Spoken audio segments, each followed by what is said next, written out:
ஒரு நேர் அழைப்பில் இருக்கிறார். மக்கள் வணக்கம். மக்கள் வணக்கம். ஐயா வணக்கம். சொல்லுங்கய்யா. வேலூர்ல இருந்து நுகர்வோர் பாதுகாப்பு சங்க தலைவர் குமரேஸ்வரன் பேசுறேன். சொல்லுங்கய்யா. ஐயா, இது குறித்து 9ஆம் மாதம் மாவட்ட ஆட்சியருக்கு காலண்டர் கூட்டத்தொடர் நடைபெற்றது. மருத்துவமனையினுடைய காலண்டர் கூட்டத்தொடர். சரிங்க. அதுல இது குறித்து ஏற்கனவே மனு வரப்பெற்றது நம்ம சங்கத்துக்கு. நம்ம முறையாக செயல்படுகின்ற மாவட்ட ஆட்சியின் நுகர்வோர் பாதுகாப்பு துறையின் கீழ் செயல்பட்ட முகவர் பட்டியலில் இருக்கிற அமைப்பு நம்ம. சரிங்க. இதுல காலண்டர் கூட்டத்தொடர்ல இந்த மாதிரி கையெழுத்து போட்டுட்டு போயிடுறாங்க. டாக்டர் ட்ரீட்மெண்ட் எடுக்கிறது இல்ல, மேற்கொண்டு இன்ஜெக்ஷன் போடுறது இல்ல, குளுக்கோஸ் போடும் பொழுது காலி ஆச்சுன்னு போய் சொன்னாக்கா பிடிங்கி போட்டுருன்னு சொல்றாங்க.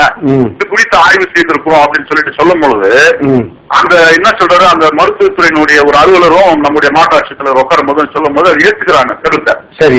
அது குறித்து 9ஆம் மாசமே நம்ம மனு கொடுத்தோம். இது நாள் வரை எந்த நடவடிக்கை எடுக்கப்படவில்லை. இன்னொன்னு பாத்தீங்கன்னா அந்த ஒரு மருத்துவமனையிலும் நுகர்வோர் பாதுகாப்பு துறையின் கீழ் சங்கங்கள் இருக்குது. அந்த சங்கங்கள் அருகில் உள்ள அந்த சங்கங்கள் அந்தந்த மருத்துவமனையில வெல்ஃபேர் அசோசியேஷன்ல பதிவு பெறணும். அதே மாவட்ட ஆட்சியோட சொன்னோம், ஆட்சியர் அவர்கள சொன்னாங்க. ஆனா என்ன பண்றாங்க, அந்த மருத்துவ அலுவலர்கள் என்ன செய்யறாங்கன்னா அந்த நுகர்வோர் சங்கங்களை அழைப்பது கிடையாது. ஏன்னா நம்ம மாதத்துக்கு ஒரு 2 முறை அந்த மருத்துவமனை ஆய்வு செய்யறோம். என்ன நடக்குது, என்ன ட்ரீட்மெண்ட் பண்ண மாட்டேங்கிறாங்க சொல்லிடுறதுனால நம்மள உள்ள அந்த சங்கத்தில அவங்க கூட வச்சுக்கிட்டாலோ இல்ல அது பதிவு வச்சு ஜாயின் பண்ணிக்கிட்டாலோ அதை அவங்களால அது ஒரு சிக்கலாக நினைக்கிறாங்க. நம்மள செயல்பட விடாம சிக்கலாக நினைக்கிறாங்க. அவங்க முறைகளை நீங்க பார்க்க நேரிடும் என்பதனால. ஆமா ஆமா, இது உண்மை. இது ஒவ்வொரு டிஸ்ட்ரிக்ட்லயும் நுகர்வோர் சங்கங்கள் மாவட்ட ஆட்சியின் கீழ் செயல்படுகின்றன. அந்த சங்கங்களை அங்கு அருகில் இருக்கின்ற அந்த மருத்துவமனைகளை வெல்ஃபேர் அசோசியேஷன்ல ஜாயின் செய்யப்பட வேண்டும். அங்க இருந்து ஃபேன் ஓடனாலோ ட்ரீட்மெண்ட் பண்ணனாலோ மருந்து கொடுக்கறனாலோ அலுவலர்கள் எந்த குறைகள் ஏற்பட்டாலும் அங்க நடக்கிற மீட்டிங்ல அந்த நுகர்வோர் தன்னாளர்கள் அங்க சொல்லுவாங்க, அந்த கம்ப்ளைண்ட் சொல்லுவாங்க. ஆமா, 3 மாசத்துக்கு ஒரு 2 மாசத்துக்கு ஒரு கிளியர் செய்யணும். ஆனா ஒரு மருத்துவமனையில இது நடைபெறுவதே கிடையாது. அந்த சங்கங்களை அழிப்பதே கிடையாது. இதை அழைச்சு அங்க இருக்கிற நுகர்வோர் சங்கங்களையும் ஐயா அவர்கள் 2 பேர் கலந்துட்டு இருக்காங்க. அந்த மாதிரி இருக்கிற பெரிய அந்த தன்னர்களை அழைச்சு அவங்க செய்யறாங்கன்னு பொழுது ஆட்டோமேட்டிக்கா அந்த ப்ராப்ளம் அப்பவே சால்வ் செய்யப்படுகிறது. என்ன பண்றாங்கன்னாக்கா இவங்களை அவாய்ட் பண்ணிடுறாங்க. இன்னும் மிஞ்சி போச்சுன்னா நுகர்வோர் சங்கங்கள் இருந்து கூப்பிடுறதே கிடையாது. வேலூர் மாவட்டத்துல பாத்தீங்கன்னா நுகர்வோர் மீட்டிங்கே நடத்துறதே கிடையாதுங்க. இந்த நுகர்வோர் மீட்டிங்ல பாத்தீங்கன்னா எல்லா சம்பந்தப்பட்ட பிரச்சனைகளையும் நாங்க வைப்போம். நம்ம கூட்டத்தில் முகவர் பட்டியல் இருக்கும். அந்த முகர்பட்டில 2 மாதத்துக்கு ஒரு கூட்டத்தொடர் நடக்கும். வேலூர் டிஎஸ் ஆபீஸ்ல அது நடத்துறதே கிடையாதுங்க. அதுவும் மாவட்ட ஆட்சியர் தலைவர் நடத்துறதே கிடையாது. பாத்தீங்கன்னா வேலூர்ல பாத்தீங்கன்னா 3 மாசத்துக்கு ஒரு முறை கூட்டத்தொடர் நடத்தி இருக்கணும். இது வரைக்கும் நடத்துறதே கிடையாது. அந்த கூட்டத்தொடர்ல என்னுடைய அஜெண்டால இந்த கேள்விகளை நான் வைத்திருக்கிறேன். வைத்தும் அதுக்குண்டான அந்த பிரச்சனைக்குரிய சொல்யூஷனை மாவட்ட ஆட்சியரே செய்யவில்லை, அந்த டீம் செய்யவில்லை. இப்போ ஒரு பதில் சொல்ல விரும்புறேன். இந்த மாதிரி நடவடிக்கை இல்ல கூப்பிடவே இல்லைன்னா இந்த சங்கம் ஒழுங்கா செயல்படலங்கிறத என்னுடைய அன்பான கருத்து. கோவிச்ச கூடாது. என்னன்னா இந்த மாதிரி தவறு நடக்குது, அவங்க கூட்டத்தை உங்களை கூப்பிடுறது இல்ல, எந்த நுகர்வோர் அமைப்பையும் கூப்பிடலன்னா உடனே அவர் சொல்றபடி ஒரு மனு கலெக்டர் கொடுக்கணும். இதை மாவட்ட ஆட்சித்தலைவரே அந்த குறைபாடுகளை ஏற்றுக்கிறாரு. மாவட்ட ஆட்சித்தலைவரே மேற்கொண்டு நடவடிக்கை இல்லைங்கிறத அவர் இருக்கிறது. அதுக்குதான் நான் இப்ப என்ன பதில் அவங்களுக்கு கொடுக்குறேன் அப்படின்னா, நீங்க ஒரு மனுவை அவங்களுக்கு கொடுங்க. இந்த மாதிரி உங்களை கூப்பிடுறது இல்லை, நடவடிக்கை எடுக்கிறது இல்லை அப்படின்னு சொல்லி ஒரு மனு பதிவு செய்யுங்க. அதுக்கு ஒப்புகை சீட்டு வாங்கிக்கிடுங்க. அந்த ஒப்புகை சீட்டை வாங்கிட்டு இன்னைக்கு தகவல் பெற உரிமை சட்டம் தெளிவா இருக்கு. என் மனு மேல என்ன நடவடிக்கை எடுத்தீங்க, எத்தனை கூட்டம் போட்டீங்க, எந்த கூட்டத்துக்காக நுகர்வோர் அமைப்புகளை கூப்பிட்டுருக்கீங்க, யார் யார் கலந்துருக்காங்க, இந்த மாதிரி நீங்க கேளுங்க, உடனே பதில் கிடைக்கும். இந்த மாதிரி இதுக்கு தமிழ்நாடு பூராவுக்கும் உதவி செய்யறதுக்கும் சில நேரங்கள்ல கேள்வி கேட்க உங்களுக்கு தயக்கம் இருந்தா எங்க அமைப்பு இந்திய ஊழல் ஒழிப்போர் கூட்டமைப்பை நீங்க அணுகுங்க.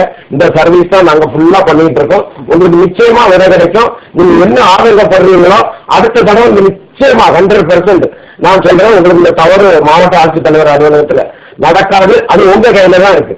அந்த காரியத்தை செய்யுங்க. ஒரு நேர் அழைப்பில் இருக்கிறார். மக்கள் வணக்கம். மக்கள் வணக்கம் ஐயா. சொல்லுங்க ஐயா. தஞ்சாவூர் மாவட்டம் பேராவூர்ல சம்சுதீன் பேசுறேங்க ஐயா. சொல்லுங்க சம்சுதீன். மக்களுக்கு பணியாற்ற வர்றவங்க ஐயா 2 விதத்துல அவங்க அச்சப்படணுங்க ஐயா. ஒண்ணு மனசாட்சிக்கு அச்சப்படணும். சரி. இல்லாட்டின்னா அரசாங்கத்துக்கு அச்சப்படணும். சரிங்க. மனசாட்சிக்கு அச்சப்படாததுக்கான இந்த காலகட்டம் போயிடுச்சுங்க ஐயா. சரி. அரசாங்கத்துக்கு அச்சப்படுற அளவுக்கு அரசாங்கம் இந்த மாதிரி பேர்வழியில இந்த மாதிரி ஊழலுக்கு இருக்கிற இடத்துல கடுமையான ஒரு நடவடிக்கை எடுத்து அவங்க மீது அச்சப்படுற அளவுக்கு அவங்கள மாற்றணும். ஆமா, ஒரு சைனாவுலங்க இது மாதிரி விட அவர்களை கடமையாற்ற அரசு அவர்களை தூண்ட வேண்டும் இல்லையா? ஆமாங்கய்யா. ஒருத்தர் வந்து சைனாவுல வந்து இது மாதிரி ஒரு சம்பவத்துல ஒருத்தருக்கு வந்து பெரிய அளவுல உள்ள ஒரு தொழிலதிபருக்கு உணவுப் பொருள் கலப்படத்துல வந்து மரண தண்டனையை அறிவிச்சிருக்கிறாங்க. அறிவிச்சு அதை நிறைவேற்றி இருக்கிறாங்க.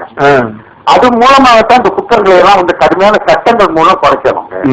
அதுக்கப்புறம் இப்ப இருக்கிற மருத்துவர்கள் வந்து என்ன செய்யறாங்க, நீங்கெல்லாம் கவர்மெண்ட் ஹாஸ்பிட்டல்ல வந்து ஒரு கேன்வாசிங் ஏஜெண்டா தான் பண்ணிருக்கிறாங்க. தன்னுடைய கிளினிக்கு வர்றதுக்காக ஒரு ஏஜெண்டா தான் இருந்துகிட்டு இருக்கிறாங்க. நோயாளி பிடிப்பவர்கள் அவங்க இப்ப என்ன செய்யறாங்கன்னா, கவர்மெண்ட் வந்து ரொம்ப வசதியான இடத்துல ஒரு தகுதியான ஒரு மரியாதை மிக்க ஒரு இடத்துல அவங்கள வச்சு அவங்க அங்க போய் உட்காந்து சாயந்தர நேரத்துல இங்க கிளினிக்கு வந்துருங்க அப்படிங்கிற ஒரு கேன்வாசி ஏஜெண்டா தான் இருக்கிறாங்க. முதல்ல நம்ம என்ன செய்யணும்னு கேட்டீங்கன்னா, இது மாதிரி அவங்க வந்து மற்ற எல்லா பணியாளர்களுக்கும் வந்து தனியா வந்து தொழில் பண்றதுக்கு அரசாங்கம் அனுமதி கொடுக்கறது இல்ல. ஆனா இவங்களுக்கு மட்டும் அந்த மிகப்பெரிய ஒரு வாய்ப்பு இருக்கிறதுனால அவங்க ஊழல் செய்யறதுக்கு ஒரு வாய்ப்பா அமைஞ்சு போகுதுங்க. ஏற்கனவே உள்ள நம்ம திருக்குறள் படி நோய் நாடி அது முதல் நாடி, அது தனிக்கும் வாய் நாடி வாய்ப்பை செயல் என்கிற போய் பொருள் நாடி அது இருக்கும் இடம் நாடி அதை கலக்கும் வாய் நாடி வாய்ப்பை செயல்னு ஆகி போச்சுங்க ஐயா.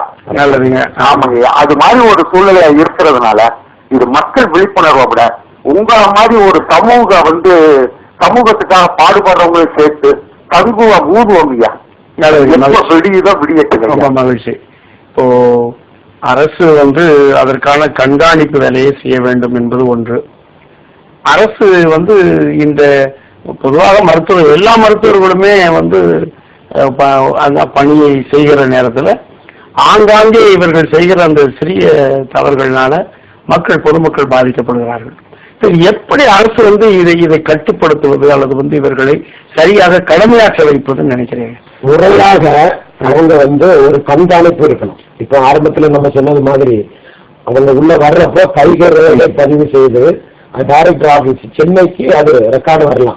நம்ம இறுதி நிலைக்கு வந்திருக்கிறோம். ஆமா, இது தொடர்பாக உங்களுடைய இறுதியான அந்த அரிய கருத்து மக்களுக்கும் அரசுக்கும் அரசு மருத்துவர்களுக்குமாக உங்களுடைய முடிவரையா சொல்லுங்க. இன்னைக்கு மின்பொருள் சாதனங்கள் எல்லாம் மிக மிக விலை குறைவு. 250 ரூபாய்ல ஒரு வீடியோ கேமராவை வாங்கி ஒரு ஆஸ்பத்திரியில வைக்க முடியும்.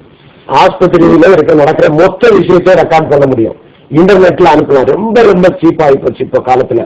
அதனால முதல்ல அட்டண்டன்ஸ் அவங்களோட வருகை பதிவேடு, அதாவது எலக்ட்ரானிக் மெத்தட்ல அவங்க ஃபிங்கரை வச்சுட்டு போகணும். அவங்க ஆஸ்பத்திரி விட்டு வெளியே போகும்போது டைம் எல்லாம் ஆட்டோமேட்டிக்கா ரெக்கார்ட் ஆகிடும். எத்தனை மணிக்கு போறாங்க வராங்கன்னு. இது வந்து டைரக்டர் அலுவலகம், அமைச்சர் அலுவலகம், பப்ளிக் பிளேசஸ்ல எல்லாம் இது இந்த மாதிரி பதிவு ஆகணும். எந்தெந்த ஆஸ்பத்திரியில இப்போ திருவண்ணாமலையில அல்லது வெள்ளூர்ல ஒரு டாக்டர் இந்த ஆஸ்பத்திரியில இருக்காரா இல்லையாங்கிறத கோயம்புத்தூர்ல இருந்து பார்க்கக்கூடிய வசதி இன்னைக்கு ரொம்ப எளிமையா இருக்கு. அந்த மாதிரி எல்லாம் செய்யணும். இத அரசு எப்படி எல்லாம் மக்களுக்கு அரசாங்கத்துடைய சேவைகள் போய் சேரணும்னு அமைச்சர்கள் சிந்திக்கணும். இப்ப எனக்கு தெரிஞ்சதோட எத்தனையோ மடங்கு தெரிஞ்ச அறிவாளிகளால நம்ம நாட்டுல இருக்காங்க. அவங்களை எல்லாம் பயன்படுத்தி இதை டெவலப் பண்ணணும். இதுக்கு வந்து பெரிய லெவல்ல காசெல்லாம் தேவையில்லை. கண்காணிப்பு சரியா இல்லை. இந்த டாக்டர் அங்க இருந்து வெளியே போயிட்டாருன்னா அதுக்கு மேல இருந்து அதிகாரிகளே தவறு. அவருக்கு ரொட்டீனா சாதாரணமா இதுதான் அவருக்கு பழக்கம். என்னைக்கே ஒரு நாள் 4 பேர் மக்களுக்கு தெரிஞ்சு இந்த அளவுக்கு ஒரு மக்கள் போராட்டம் எல்லாம் ஒரு எளிமையெல்லாம் உடனடியா நடக்கிறது இல்லை. இவங்க பல நாள் வேதனை பெற்று பலர் இதுக்கு பின்னாடி முயற்சி பண்ணி தான் இன்னைக்கு டாக்டரை வழிமறைச்சிருக்காங்க. சாதாரணமா ஒரு ட்ரெயினை மறிக்கிறதோ ஒரு டாக்டர் டியூட்டியில் இருக்கிறதோ மறிக்கிறது பெரிய அஃபென்ஸ், பெரிய தண்டனை கொடுத்துருவாங்க. அப்ப இதெல்லாம் ரொம்ப சிந்திச்சு நல்ல முறையா நிலகாரியம் பண்ணியிருக்காங்க. இவ்வளவு தூரம் மக்கள் செய்வாங்கன்னு அரசாங்கம் எதிர்பார்க்கவே கூடாது. அவங்களாவே முன் வந்து இந்த மாதிரி எந்தெந்த துறையில் அவங்க அமைச்சர்கள் வந்து அவங்க துறையில இருக்கிற எக்ஸ்பர்ட் இந்த தொலைக்காட்சியை பார்த்த அப்புறமாவது உடனடியா எல்லா அதிகாரிகளையும் கூப்பிட்டு நம்ம டிபார்ட்மெண்ட் ஒரு விஷயம் இருக்கு இதெல்லாம் செய்துட்டாங்கன்னா அவங்களுக்கு வந்து நிறைய புகழ் கிடைக்கும். இந்த ஒரு நாள் அரிசியை நம்பி மட்டும் அவங்க இருக்கக்கூடாது. மக்கள் இன்னைக்குமே ஏழையாவோ முட்டாளாவோ வசதி இல்லாதவங்களும் இருப்பாங்க. அவங்களுக்கு இலவசங்களை மட்டும் கொடுத்து ஓட்ட வாங்கி நம்ம ஆட்சியில் இருக்கிறாங்கிற தாழ்வு மனப்பான்மை நம்ம அமைச்சர்கள்ட்ட இருக்கவே கூடாது என்று இந்த சந்தர்ப்பத்துல எங்க அமைப்பு சார்பா நான் அந்தோடு கேட்டுக்கொண்டு எனக்கு வாய்ப்பு கிடைத்த மக்கள் டிவிக்கும் மக்கள் டிவி நேயர்களுக்கும் எங்களுடைய அமைப்பு சார்பா இந்திய ஊழல் ஒழிப்போர் கூட்டமைப்பு சார்பா நாங்க பாக்குறோம். இந்த சந்தர்ப்பத்தில் ஒரு அன்பான வேண்டுகோள், எங்களுடைய இணையதளத்தை நீங்க பாருங்க. நன்றி.